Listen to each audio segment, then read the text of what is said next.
Daytime with us today with Stephen Smith with me. Joining us right now, a regular beauty and aesthetic expert there, Clare McSweeney, who's now at Aroma here in Sheffield, or Shenfield, I should say. So, yeah, Shenfield. Clare, welcome back to Gateway. But good morning. Morning. How are you? I'm great, thank you. How are you? You're in pink today. Yes, pink. Pink, especially at this time of year when it comes to Halloween there. But when will you be joining Aroma here there, Clare? I actually started a couple of weeks ago, so I'm really enjoying it at the minute. Great. Well, super. Well, anyone in the area will come and see you.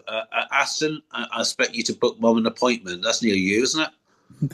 Oh dear, that's going to be something. That's my present sorted. I'm dreadful on geography. Is Shenfield near you in Basildon? It's actually not far. It's nearer Brentwood, if I'm right in saying Shenfield. Anyway, it's more that end of like between Brentwood and Upminster, if correct here. Yeah, it's like between Brentwood and Billericay, I would say. That's it. Yeah, it's somewhere in between. I knew it was in that area anyway. So Michelle Town. That's we're great. right opposite the station. Well, Shenfield Station. Yeah.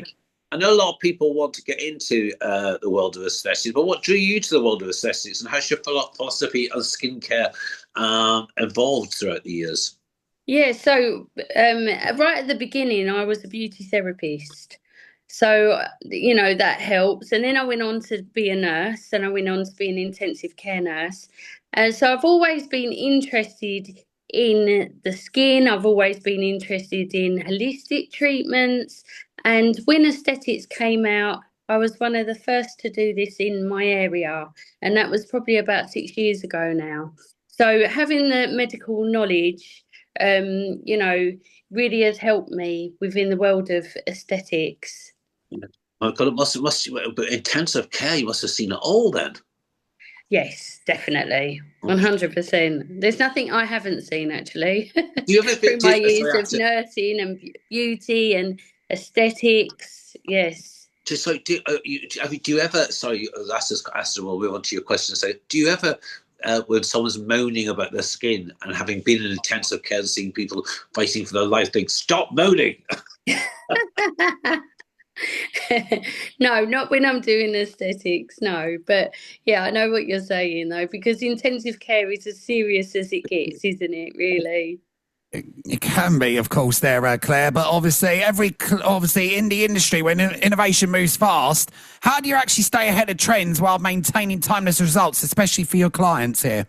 I think what's really important with trends, because we see lots of trends come out all the time, and I think it's really important to do your background and your research on trends and see what really does work. So if there's so I specialise in Botox and dermal fillers, and say if there's a trend that's come out there, like the lower face Botox, the jaw or the masseter, I will do a lot of research on it and make sure that it has clinical evidence, so I know it is going to work on my clients, giving them the timeless results that they want.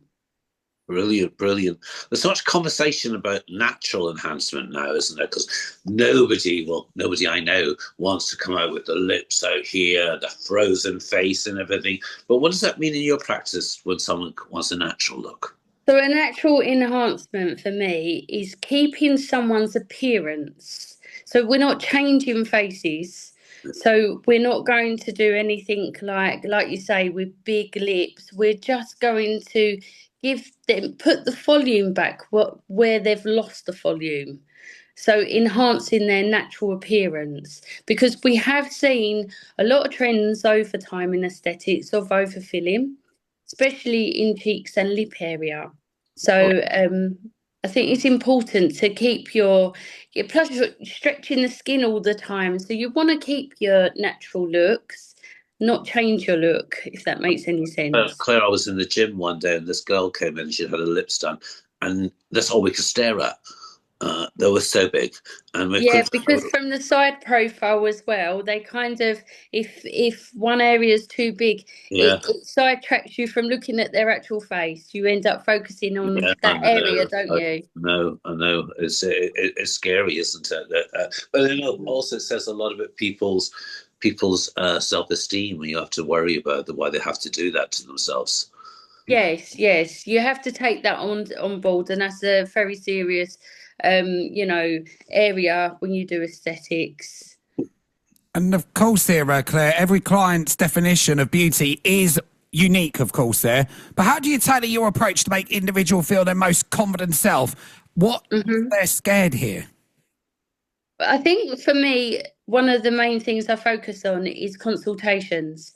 I think they are super important because throughout the consultation, you understand what the client wants and actually where they feel the least confident in and what bothers them the most. So you can really focus on that area and um, fill that volume or give them the treatment that's going to improve and give them that timeless result, and it will make them feel confident. And people do come in and they are scared sometimes, and that is natural to be, especially if you've never had it before.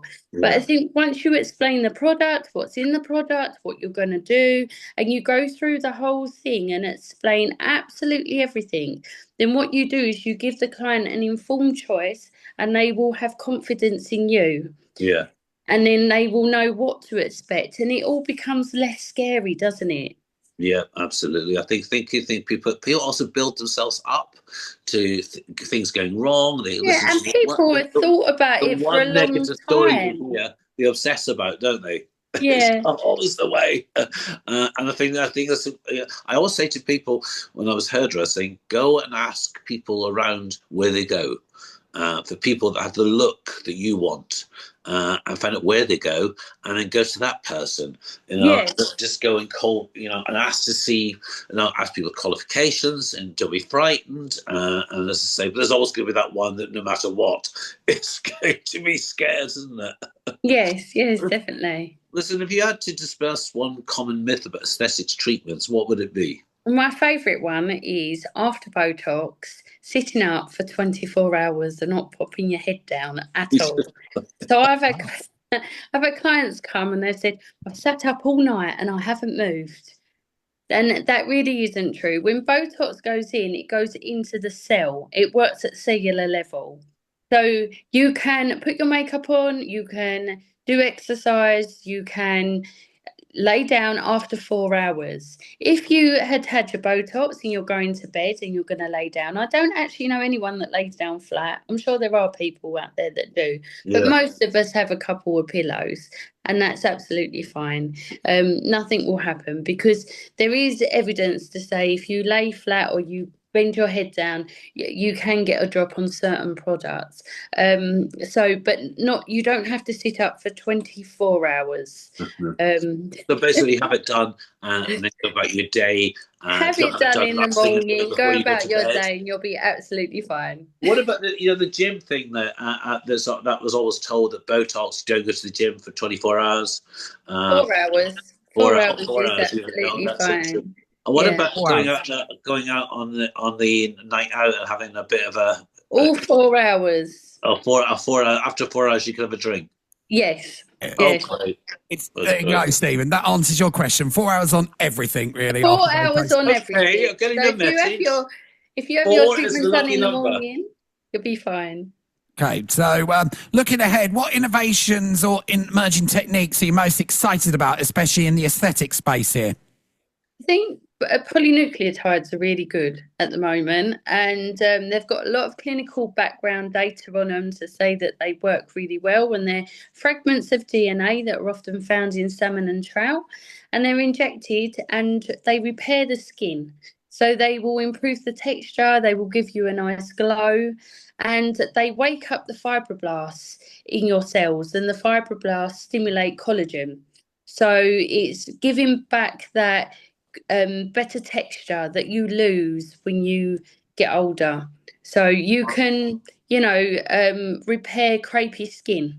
So it's very, very good. It's been newish out to the Crappy market, arms, going to be good for crappy polynucleotides. arms. You can put new polynucleotides anywhere in the body. Oh, fantastic. And skin What about, hang boosters. on, what about if you're a vegan? Is that a problem? There will be alternatives to polynucleotides, most definitely, because there are in Botox and there are in dermal fillers. So there is a range that does that, yes. Oh well, cool. Listen, finally, your skin looks amazing. What's your personal beauty routine and the one indulgence you cannot live without? So if we're talking aesthetics, it would be Botox, without a shadow of a doubt. I wouldn't go without it, not at all. And facials, a facial once a month, and buying a good cream. It doesn't have to be an expensive cream, but just a good moisturizer with vitamin E in and your emollients. And I think it keeps your skin hydrated and staying younger for longer.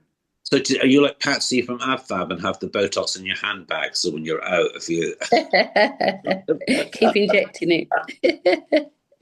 So, Claire, before we let you go, how can our listeners find out more about you?